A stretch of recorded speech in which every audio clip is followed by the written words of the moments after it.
Belt लगा हुआ था उसको? हाँ हेलमेट लगाया था उसने? जी। बेल्ट लगाने के बाद फिर कैसे गिर गया? हाँ वो उसको उतरा ऊपर की मेरी जानकारी नहीं। शाम फ़ोन लगाते थे, कल 11:30 बजे फ़ोन लगाते कि स्कूल चले जाना करके, और लेकिन शाम को मुझे फ़ोन नहीं आया। उन्हें देखने भी नहीं दिया जाता है, जिस तरह से घर वालों ने आरोप लगाया। पूरा वो ओढ़ा दिए थे, उस पुलिस भी थी वहाँ पर और एक दूसरे को मुँह को मैं चिल्लाई भी वहाँ जाने के बाद में कि उन्होंने जरूरी नहीं समझा हमें, क्योंकि वो खत्म हो गया था, वो छुपाने की कोशिश कर रहे थे। इस वक्त मैं गुरु घासीदास नगर में मौजूद हूँ।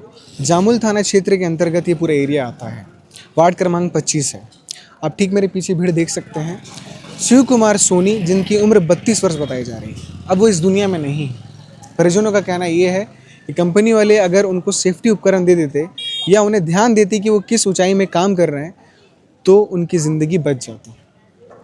बताया जा रहा है, घर वालों की तरफ से जो जानकारी दी गई है वो इस तरह से है कि सिस्टम इंडिया करके एक फैक्ट्री है जो यहीं पर जामुल में ही स्थित है। वहाँ पर वो 2 महीने पहले ज्वाइनिंग किए हुए थे। कल शाम को तकरीबन 4 बजे वो टीन शेड के ऊपर काम कर रहे थे ऊंचाई में, जिसके बाद 2-3 घंटे बाद घर वालों ने जिस तरह से बताया है कि उनकी जो माता है वो बाहर कहीं पर थी, तो कंपनी की तरफ से 2 लड़के आते हैं और उनके माता को ये जानकारी देते हैं कि तकरीबन 4 से 5 बजे के बीच जो है शिव कुमार सोनी टीन शेड के ऊपर काम कर रहे थे ऊंचाई से और वो गिर गए। उन्हें अस्पताल ले जाया गया है। उस समय तक भी उनको कुछ भी जानकारी नहीं दी गई। उनकी माता उन दोनों लड़कों से पूछी भी कि किस तरह से चोट लगा है, कुछ जवाब दे रहा है कि नहीं, बात कर पा रहा है कि नहीं, होश में है कि नहीं, पर उनकी तरफ से कुछ नहीं जानकारी दी जाती। फिर शिव कुमार की जो माता है और उनके जो पिता है वो दोनों हॉस्पिटल जाते हैं। पत्नी घर में इंतज़ार कर रही होती है, पत्नी को भी कुछ पता नहीं होता है। जब शिव कुमार की माता और उनके जो पिता है जब अस्पताल जाते हैं तो उन्हें बताया जाता है कि शिव कुमार की मृत्यु हो चुकी है उस हादसे में। उन्हें देखने भी नहीं दिया जाता है, जिस तरह से घर वालों ने आरोप लगाया। फिर पत्नी को तकरीबन शाम को 6 से 7 बजे के बीच पता चलता है कि उनके पति के साथ इस तरह का हादसा हो गया है और वो इस दुनिया से जा चुके हैं। शिव कुमार सोनी के 2 बच्चे भी हैं जो अभी बहुत छोटे हैं, स्कूल में पढ़ाई कर रहे हैं। परिजनों को जब 2-2.5 घंटे बाद ये बातें पता चलती हैं तो फिर वो अस्पताल जाते हैं। फिर पत्नी को भी सूचना दी जाती है कि इस तरह से चीज़ें हो गई हैं। फिर पूरे घर में मातम पसर जाता है। कंपनी वाले कुछ भी जानकारी नहीं देते हैं। जब वहाँ पर परिजन पहुँचते हैं अस्पताल में, तब भी वहाँ पर कंपनी का कोई व्यक्ति खड़ा नहीं होता है, जिस तरीके से परिजन बता रहे हैं। घर वालों का आरोप ये है कि अगर शिव कुमार सोनी को सेफ्टी का उपकरण दे दिया जाता, जिस तरह से आसपास के लोग बोल रहे हैं कि सेफ्टी का उपकरण उनके पास नहीं था, तो उनकी जान बच जाती। इस हादसे के बाद परिजन जो है मुआवजे की मांग रखे हैं।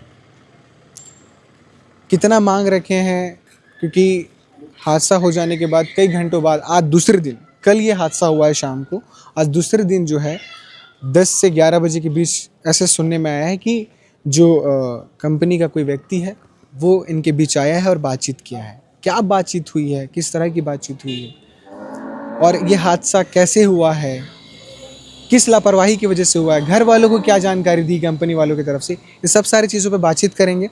शिव कुमार सोनी की जो पत्नी है, धर्म पत्नी, हम उनसे भी बातचीत करने की कोशिश करेंगे कि उनको क्या जानकारी मिली है, उनसे अब तक क्या बातचीत हुई है और फैक्ट्री और कंपनी की तरफ से जो भी व्यक्ति यहाँ पर आया हुआ था उन्होंने मुआवजे को लेकर क्या बोला है, क्या आश्वासन दिया है, क्या हो सकता है, क्या नहीं हो सकता है। अभी जो है सभी परिजन, आसपास के लोग, मोहल्ले वासी सब यहाँ पर पहुँचे हुए हैं। पहुँचने के बाद ये बताया जा रहा है कि जो शिव कुमार सोनी का जो शव है वो BMS अस्पताल में मॉर्चुरी में है। अभी परिजन जा रहे हैं, को घर लेकर आएंगे और आगे की जो प्रक्रिया होती है वो किया जाएगा। पर अगर ये सवाल वाजिब है, सही है, जिस तरह से घर वाले बता रहे हैं कि अगर शिव कुमार सोनी के पास सेफ्टी का उपकरण होता, वो सेफ्टी से ऊपर चढ़े होते, तो उनकी जान नहीं गई होती। तो फैक्ट्री और उस कंपनी के ऊपर कई गंभीर सवाल फिर खड़े हो रहे हैं। फिलहाल बहुत सारी चीज़ें संशय पे है। घर वालों से बातचीत करते हैं कि आखिर उनको क्या पता है, अब वो क्या चाह रहे हैं, आगे क्या होने वाला है, क्या होगा। आइए चलते हैं और बातचीत करते हैं। उस हादसे में शिव कुमार सोनी जी की मृत्यु हो गई थी। उनकी जो धर्मपत्नी हमारे साथ मौजूद है, उनसे बातचीत करेंगे कि इनको कब उस हादसे के बारे में पता चला, कंपनी वालों ने क्या बताया और अभी कंपनी वालों से क्या बातचीत हो रही है जिस वो कंपनी में काम करते थे।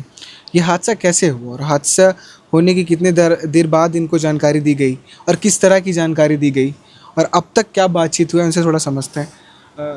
दीदी सबसे पहले तो आप अपना थोड़ा नाम बता दीजिए। मेरा दीपा सोनी है। जी, कब ये आपको हादसे के बारे में पता चला कि भैया के साथ ऐसा हो गया है, कैसे जानकारी मिली है? ये मेरी सास लोग 7 बजे हॉस्पिटल में गए तब मुझे मालूम हुआ 7:30 बजे कि ये मर गया है करके। लेकिन कंपनी वाले ने 4 बजे से ले गए हैं वहाँ पे, लेकिन उन्होंने एक भी हम लोग को जानकारी कुछ भी नहीं दी है। हमें दूसरे से पता हुआ तब जाके मेरे सास ससुर वहाँ पे गए और उन्होंने मेरे को बताया कि ख़त्म हुआ। हम लोग से बात भी नहीं की है ना कुछ नहीं। और वो ऊपर में चढ़े थे, सीट टूटी थी, वहाँ पे डामर कुछ लगा रहे थे बोलते हैं, लेकिन नीचे में सेफ्टी कुछ भी नहीं दिए थे उनको। जब गिरे तो कुछ भी नहीं था, उनको उतरने के लिए भी कुछ नहीं था। कुछ नहीं था सेफ्टी के मामले में? सेफ्टी के मामले में कुछ नहीं था। कितने साल से उस कंपनी में काम कर रहे होंगे भैया? अभी ये 2 महीना ही हुआ है, जा रहे थे। हाँ 2 महीने ही है, जा रहे थे। तो आसपास के लोग जो काम उनके साथ कर रहे थे उन्होंने कुछ बताया कि भैया को सेफ्टी के लिए कुछ दिया गया था या फिर वो ऐसे ही चढ़ गए? कुछ भी नहीं था बोलता सेफ्टी के लिए, वहाँ पे था ही नहीं। तो फिर आपको शाम को 6:30 बजे आपके हाँ 6:30 बजे वो बताए, फिर आधार कार्ड वगैरह ले गए यहाँ से। 7 बजे वहाँ पे पहुँचे तब मुझे फ़ोन आया कि ख़त्म हुआ है करके। लेकिन वो लोग कंपनी वाले गए यहाँ से, उनको ले गए। एक बार भी कंपनी में हुआ है तो उनका फ़र्ज बनता था कि बीवी या माँ बाप को फ़ोन करना ज़रूरी समझना था। लेकिन मतलब जैसे गिरे चोट लगा वो नहीं पता? हाँ एक बार वो लाश वहीं पे मतलब ख़त्म हुए थे वो, लेकिन उन्होंने ये जरूर नहीं समझे कि इसके बीवी को या माँ बाप को बताए। उन्होंने एक बार भी हम लोग को फ़ोन करके नहीं बताया है। तो अभी उनके शव को मतलब कहाँ रखा गया है? अभी ये हॉस्पिटल में ही है, BM में। तो आप लोग अभी आगे क्या चाह रहे हैं? ऐसे सुनने में आया कि फैक्ट्री से कोई आया था, बातचीत की है, आप लोग की क्या मांग? मेरी मांग थी 50 लाख करके, क्योंकि 6 लोग हैं और जो भी जिम्मेदारी मेरे ऊपर है। मेरा भांजा, मेरे 2 बच्चे, सास ससुर है, जो भी करना है मेरे को करना है ना। 50 लाख का था मांग, लेकिन वो लोग नहीं माने तो अभी 6 लाख मुझे दे रहे बस। और कंपनी की तरफ से जॉब भी मिल रहा है और बच्चे लोग की पढ़ाई के लिए वो लोग कर रहे हैं। मेरी कोशिश थी अगर 50 लाख नहीं दे रहे हो तो 10 लाख तो भी दो, लेकिन नहीं बोले, उन्होंने 6 लाख दिए। अब 6 लाख में क्या होता है आज के डेट में बताओ। तो बच्चों की पढ़ाई कराने की वो लोग बोले हैं, नौकरी भी देने की बात कर रहे हैं। नौकरी के लिए नहीं बोले, लेकिन पढ़ाई बच्चे लोग के आगे तक जितना पढ़ना चाहते हैं उतना पूरी जिम्मेदारी वो उठा रहे हैं, लिखित के साथ कर रहे हैं। घर को संभालने वाले सिर्फ शिव भैया थे, उन्हीं के भरोसे में था, घर चल रहा था। हम लोग हाउसवाइफ हैं, घर के बाहर नहीं जाते थे मैं कभी। शिव जी की जो माता है वो भी हमारे साथ है। आंटी, आप लोगों को कब पता चला? आप लोग कब फिर हॉस्पिटल गए? तो क्या हुआ हॉस्पिटल जाने के बाद? हॉस्पिटल जाने के बाद में हम लोग उसको देखे तो वो माँ ख़त्म हो गया था। मतलब चोट वोट का निशान था, आप देखे उनको जाकर? कुछ ऐसा दिख रहा वो था? देखी तो पूरा वो ओढ़ा दिए थे। उस पुलिस भी थी वहाँ पर और एक दूसरे को मुँह को मैं चिल्लाई भी वहाँ जाने के बाद में। देखे तो ख़त्म हो गया था। मैं बोली ये तो ख़त्म हो गया है, कैसे कर रहे हो, क्या कर रहे हो करके, तो बाद में उसको उठा करके मरचूली में डाल दी। तो आप लोग पूछे नहीं कि जब ये 4 बजे ये हादसा हुआ, गिरे हैं, तो आप लोग इतना लेट क्यों बता रहे हो? लेकिन वो बोलते हैं कि हम लोग पहले हॉस्पिटल ले जाना था, लेकिन ज़रूरी था ना घर के लोग को बताना। हम लोग भी तो एक बार जब होश में थे तो हम लोग भी तो बात करना चाहते थे अपने हस्बैंड से, लेकिन उन्होंने ज़रूरी नहीं समझे हमें, क्योंकि वो ख़त्म हो गया था, वो छुपाने की कोशिश कर रहे थे। तो अभी जब कंपनी वालों से बात हो गई है तो क्या उन लोग बोले हैं कि जल्द से जल्द जो चीज़ मांग पे उन लोग आए हैं ये पूरी करेंगे, कि अभी भी कुछ लिखित में दिए हैं? कुछ ऐसा है कि कुछ लिखित करने गए हैं, लेकिन अभी हो जाएगा करके बोले हैं। अभी किए गए हैं, 5 लोगों के साइन ले रहे हैं, अभी जस्ट बात हुई है उनसे। अगर ऐसा होता है कि जो मांग उन लोग बोले हैं पूरा करने के लिए वो लोग नहीं करते हैं या फिर कुछ और बदल जाते हैं, क्योंकि आप बोल रहे थे कि हम लोग जिस अमाउंट पे थे उन लोग अमाउंट पे बोले थे तो वो नहीं किए। अब 6 लाख में ही है, वो पहले 2 लाख देने के लिए तैयार हो गए थे। 2 लाख में क्या होता है आज के डेट में बताओ। फिर अभी 6 लाख बोले, तो 6 लाख में अब मैं बोली मान लीजिए। और अगर जो बोल रहे हैं वो भी अगर वो नहीं करते हैं तो आप लोग फिर कैसे करेंगे? अगर ऐसा कुछ हुआ तो देना ही पड़ेगा, हम लाश को उठाने नहीं देंगे। सेफ्टी का कोई इंतजाम नहीं था आंटी वहाँ पर? अब बताइए, वहाँ बहुत सारे और भी मजदूर काम करते होंगे, लेकिन हमको कुछ भी मालूम नहीं उसके बारे में। 2 लड़के आए शाम को, उन्होंने बोले कि ऊपर से नीचे गिरा है और उसको हॉस्पिटल ले गए।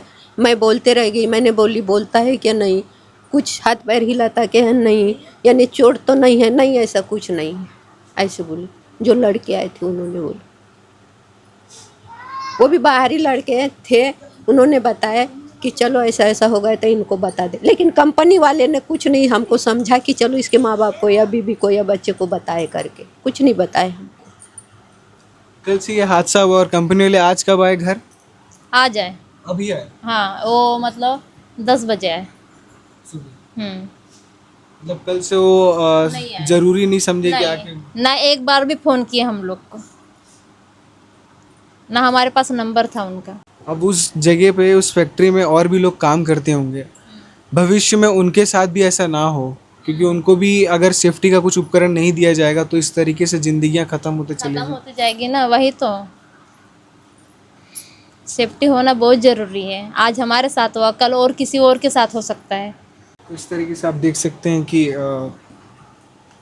ऐसे समय पर बहुत सारी चीज़ें हैं जो इंसान के मन में चल रही होती है। अब 2 छोटे बच्चे हैं, जो भी चीज़ें मिलती हैं, मुआवजा हो या कुछ भी हो, वो उस चीज़ को नहीं, उस चीज़ की भरपाई कर सकता, क्योंकि एक माँ से बेटा छीन गया, एक पत्नी से उसका पति छीन गया, 2 बच्चों से उनका पिता छीन गया।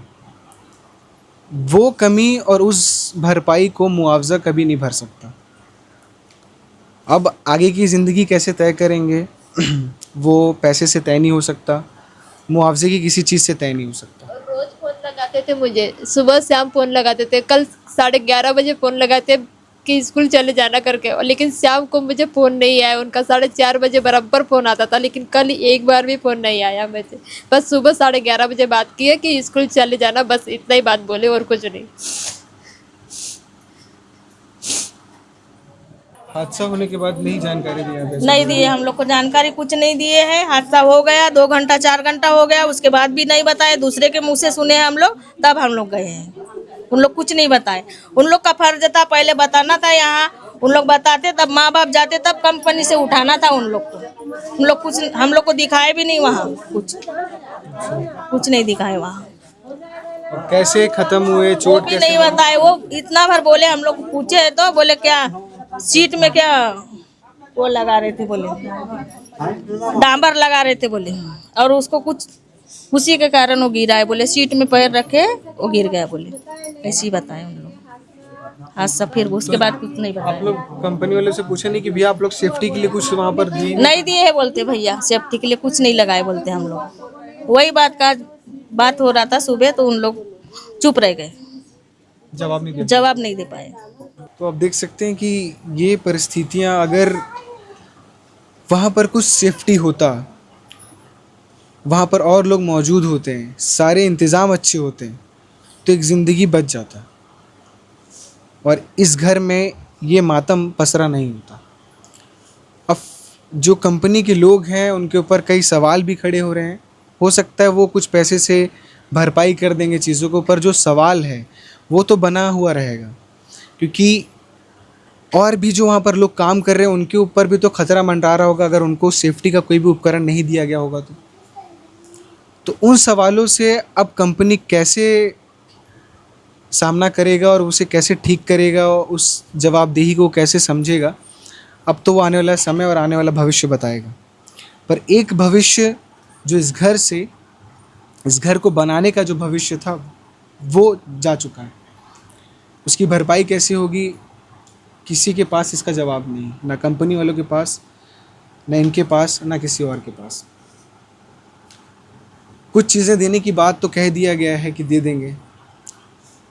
घर वालों के पास भी आखिर यही होता है कि जो चीज़ें मिल गई है अब उसके सहारे आगे की ज़िंदगी की लड़ाई लड़ना है। पर एक पत्नी असहाय हो चुकी है, बेसहारा हो चुकी है, और उस चीज़ को मुआवजा कभी वो नहीं कर सकता। अब देखते हैं कि कंपनी वालों को क्या सीख मिलती है। एक घर, एक परिवार उजड़ चुका है, एक सदस्य उनके बीच से जा चुका है। आगे इसमें जो भी कुछ निकल कर सामने आएगा तो हम आपको अपडेट करते रहेंगे। KP न्यूज़ के साथ बने रहिएगा। शुक्रिया। ये बताइए घटना कब की है, क्या कुछ जानकारी? कल की।